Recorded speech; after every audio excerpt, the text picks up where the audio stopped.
I'm Davide Venturelli from USRA. It's my pleasure to spend just a couple of minutes to introduce the winner of our competition. And this is the first time we do this at USRA. And I hope we'll be able to renew the tradition for many years going forward. We were able to run this award thanks to the support of Ware, of NISQ, and of AFRL. So the concept of this award is to highlight good work in the applied noisy intermediate scale quantum computing theme. And the first question that you might ask is, what does qualify as applied NISQ computing? And this is, of course, somewhat arbitrary, but at USRA, we identified subcategories that we're tracking as illustrative of applied work. In particular, we consider experimental work on quantum processors, which can be of various kinds, and algorithmic work that has a direct application flavor, either in machine learning or optimization or quantum simulation, or even software tools that improve the execution of applied algorithms. And in order to track all these advances, we built a database and a newsletter that every month considers papers on the archive and categorizes them in these subsections. And you can actually access the database. It's completely free, and you can subscribe to our monthly newsletter, which is a curated digest of all these categories. And this is the link. We believe that if you follow this newsletter, you're up to speed in everything that happens in the field. And this said, for the award, we considered papers that appeared on the archive in 2020 from academic authors. And the score was not only given on the scientific merit of the paper, but also on the future applied value for industry. And this year, we could award only one paper, but the top 5 also received a free Q2B ticket, which was very nice from Ware. And the winner is going to give a talk now of 15, 18 minutes on the work. And will also receive compute credit offered by Ware on a platform of choice among the sponsors of Q2B. So I'm going now to announce the results. And first, I would like to announce a runner-up honorable mention whose final score was very close to the winner. This is the paper of Quantum Analytic Descent by Balint Coxor and Simon Benjamin from University of Oxford. Congratulations. There would be claps if we were live. This is the archive link for interested readers. And now I'm going to announce the winner. The winner is Professor Aram Harrow with the talk Small Quantum Computers and Large Classical Datasets. I invite Aram to join me. This work has already resulted in derivative work by other groups. Welcome, Aram. Thank you, Davide. I'm thrilled to receive this award, and thank you to everyone for considering this work for it. Of course. Yeah, I'm excited to tell everyone about what I've been thinking about how to use a quantum computer to do machine learning, and this work represents my attempts to grapple with the problem. And the main thing, there's kind of 2 big issues that I tried to grapple with. The first is that the quantum computer is small and the data set is large. And that will probably be true for a long time, because even as the quantum computers get bigger, we'll only have more data to analyze as well. And the second problem is that Grover search always kind of confused me. So you could say with Grover search, you have a bit string and you want to find an index that's equal to 1, but really the bit string is given to you as a function. And classically, you have to go through you have to evaluate the function on all n possible inputs. Grover's algorithm lets you do it with square root of n quantum queries. And I never had a good understanding of how you could use this for problems in practice, except for maybe some special cases like combinatorial search. But the original title of an algorithm to search, a quantum mechanical algorithm for database search, never quite made sense to me. And so I wanted to grapple with that. And I should say that the same kind of Grover quadratic speedup has been applied to many other unstructured and semi-structured search problems. But the problem is that the input to Grover is not given like a conventional bit string. It's given as a as access to an oracle, meaning a subroutine, where if you give it an index I, the subroutine will return to you x sub I. This is good because it gives us provable speedups, but the problem is it doesn't correspond to the data model that we are actually presented with our data in. So here's a picture of a data center, and if I try to query for superposition of bit 17 and bit 4,022,022, the data center will break that superposition and return to me a random one of those bits. And that's not the only problem. If I wanted to find some record in the data center, I should probably parallelize my search. I should probably have the number of CPUs scaling with the number of hard drives instead of doing it sequentially. One solution to this might be to have a quantum RAM or a QRAM that you can query in superposition.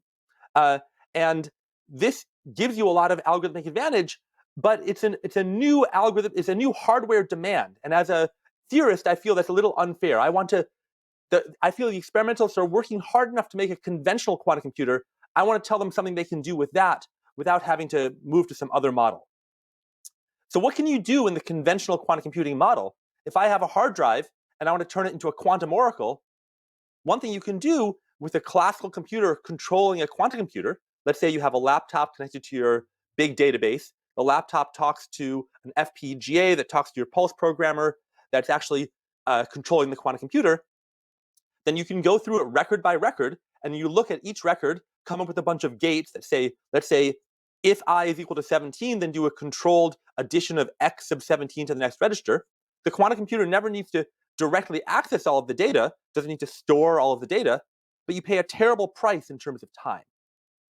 This is order and overhead that wipes out oracle speedups. So what can you do? The usual solutions are, as I mentioned, QRAM, or maybe as Shor did, you could come up with an ingenious function that is sort of an implicit database. And you can do this sometimes, but it requires insight, and it's not guaranteed to exist for most problems. What I want to propose instead is try to find a way to reduce the size of the data set to make it manageable. And this leads to quantum speedups for several practical problems like exact clustering, Bayesian inference, and saddle point optimization. So now let me tell you about these problems and how we can do data reduction to get quantum speedup for them. So let me talk concretely about one problem, which is maximum likelihood estimation. You could also call it maximum a posteriori estimation if you put in a prior. So you have a set of models Y and a data set X. You assume that the points in your data set are drawn IID from some distribution governed by the model. And you want to find the most likely model Y given the data set.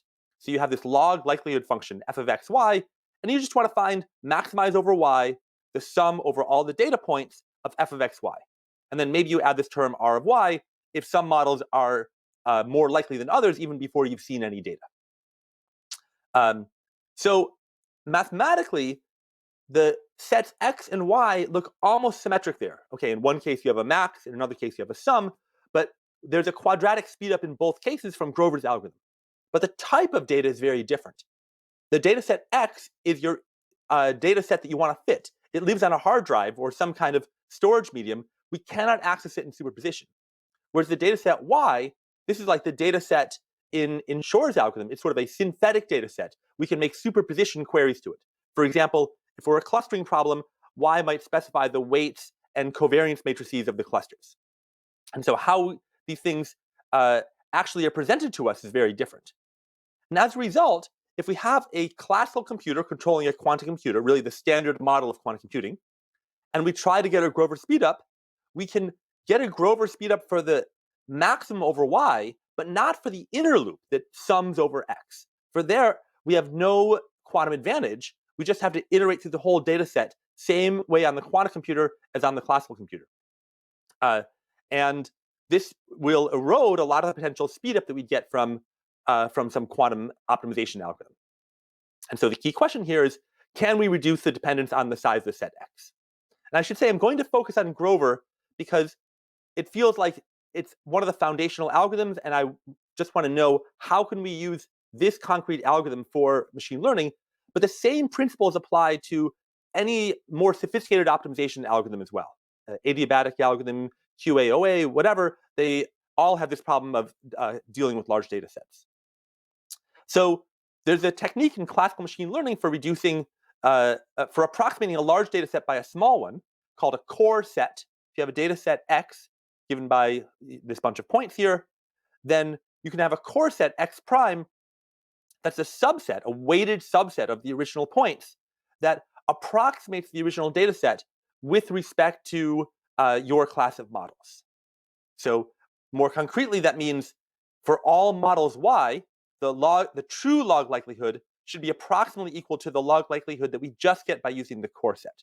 And here, it's important that it be a weighted subset, just because the number of terms is very different.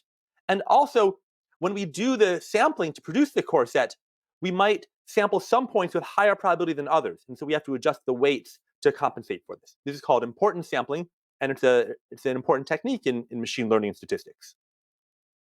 So using core sets and importance sampling, this gives rise to a hybrid algorithm for machine learning that's different from the usually what people mean by hybrid algorithms, which mean some kind of variational method, a classical computer doing gradient descent. The way it works is we have a large data set that gets fed into a classical computer that produces a core set, which passes it to a quantum computer that then finds the best model fitting the data set. The way we do this more concretely, the classical computer might try to find a rough approximation of the best model, use that to construct importance sampling weights. And here, a very low quality approximation will do. The quality of this initial approximation doesn't affect the quality of the final approximation. It just affects how large your core set is. So it just affects the runtime. Then, using this, we can get importance sampling weights that we can use to sample to find a core set, which then we pass to the quantum computer.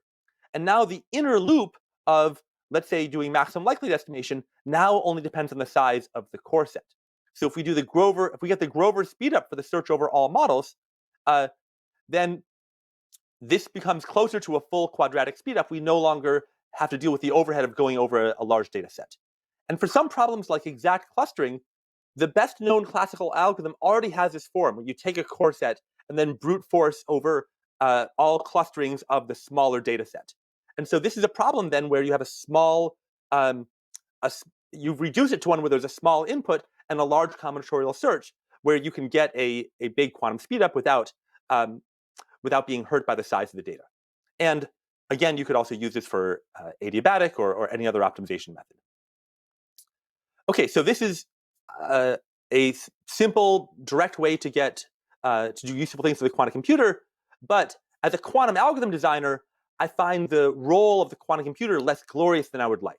Because you could say, well, maybe these problems just looked hard, but they actually weren't as hard as they looked if you could reduce the data set in this way. And by the time you even turn on the quantum computer, you've simplified the problem a lot.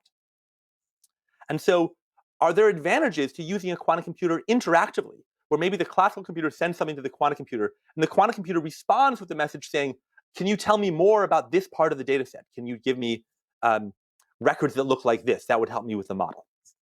And there are a few strategies for doing this that I want to present to you. One of them is taken from work by Campbell and Broderick, and these authors also give us a survey of other methods of adaptive importance sampling. And this is for a slightly different problem, not of maximum likelihood estimation, but of Bayesian inference. Basically, instead of choosing the most likely model, I'd like to sample from the posterior distribution over models. So suppose we have a prior pi0 of y, and then again we have a log likelihood function that will give us some posterior distribution once we've seen all of our data. That's what we'd like to sample from. Quantum computers can speed this up quadratically.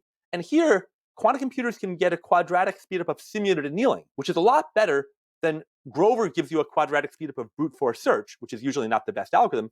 But a quadratic speedup of simulated annealing means that you're speeding up what may already be the best classical algorithm. So the way the adaptive core sets work is the classical computer comes up with a core set, let's say of size t, with data points and weights. The quantum computer returns a sample from the corresponding posterior, not with respect to the full data set, but with respect to this core set. And then the classical computer, using the list of samples from the t rounds of the quantum computer so far, so y1, y2 through yt are the models returned so far from the quantum computer, it uses those to decide which data point would be most informative to add to the core set. So it does it adaptively based on the feedback from the quantum computer. And Campbell and Broderick give one strategy for doing this, which is, I think, a promising approach. And in general, there are many ways of doing this interactively with a quantum computer that can be more effective than non-interactive methods. And I want to spend the rest of my time focusing on one specific example where I can explain the full algorithm, because in this last one I left off the classical part where how do you actually choose the next point. So I want to show you something where I can describe the full algorithm and have a proof of its performance. So this is for a problem that's slightly different from the previous ones, but not too far off, called saddle point optimization. Again, we have a data set x1 through xn. Now I want capital X to denote the convex hull of all of those points, meaning the smallest convex set containing all those points. And y will, instead of being m models, it'll be all convex combinations of m models. This is the situation in boosting, where you're allowed to output a mixture of different models. And we have some kind of cost function that's linear in x and y. So under these conditions, we have the von Neumann Minimax theorem that says if you want to maximize over y and then minimize over x, f of x, you get the same answers if you do this in reverse order. And this type of optimization is called a saddle point optimization. It comes up in many cases. The way I've written it, it really looks like a zero-sum game where there's a y player that wants to maximize the payoff and an x player that wants to minimize it. It also can be, it's also a form of linear programming where we're trying to find a point in y that meets a bunch of linear constraints. Each point in x describes a linear constraint on y. And it kind of looks like maximum likelihood estimation, except there's a minimum over x instead of a sum. And so you could think of that as if I wanted to do some sort of clustering or fitting a model, where instead of caring about the average performance over the data, I care about the worst case data point. Then this is analogous to clustering or maximum likelihood estimation. And in my paper, I described many other applications of this. For example, if you do SVM, where you measure the norm of the classifier in L1, it also naturally fits this. And there are other examples as well. Okay, so how can this be solved in this hybrid model? I'll describe how to do this in the zero-sum game framework, following a work by Grigoriadis and Kachian, and I'll illustrate it with the game of rock, paper, scissors. So here's the payoff matrix for rock, paper, scissors. This is y's payoff, and x, of course, gets negative that. So the way this algorithm works, it's not quite best response. So best response would cycle. I play rock, you play paper, I play scissors, you play rock. That goes on forever. But if you introduce a little bit of noise, then it'll converge. So the way it works is x will choose x1 arbitrarily, let's say rock. That will induce a payoff vector for y, and y will choose its strategy to be biased towards the higher payoffs, not deterministically choosing the highest payoff, but making it more likely to choose the higher one. So let's say that y happens to choose paper. Then that will induce some payoff for x. We do the same thing, except now x tries to bias it towards the lower payoffs. So let's say x chooses paper, not the optimum, but it's a random, so sometimes that happens. Now we go back to y, and y responds to the sum of everything that x has done so far. So in the beginning, if epsilon is pretty small, the players are bouncing around at random. But towards the end, it becomes exponentially unlikely that they do any really bad strategy, because the probability of it will just go down exponentially with the number of rounds. And that's the intuition, and Gregorius and Kachian prove that sure enough, the number of rounds you need goes like the logarithm of the total number of strategies divided by epsilon squared if you want to have error that's epsilon times the largest entry of the payoff matrix. So the scaling with epsilon is not so good, but the scaling with the number of strategies is very good. It's only logarithmic. And this works very well for a hybrid quantum classical algorithm, because if t is not very big, capital T is the number of rounds of alternation. In each round, the classical computer has to do a simple calculation on each data point. The quantum computer has to do Grover, some other optimization algorithm, with an order t inner loop. Both of those are close to optimal. The classical computer always had to go through the data set at least once. The quantum computer, you were willing to run Grover at least once, and so this is only a little bit worse than that. So, as I mentioned a few times, everything I'm saying about Grover would apply to other optimization algorithms. And finally, when we're thinking about hybrid algorithms, we should think really about how to use the two capabilities together. This is a picture of hybrid chess, where humans and computers play on a team. And we should think of quantum and classical computers the same way. Thank you for your attention.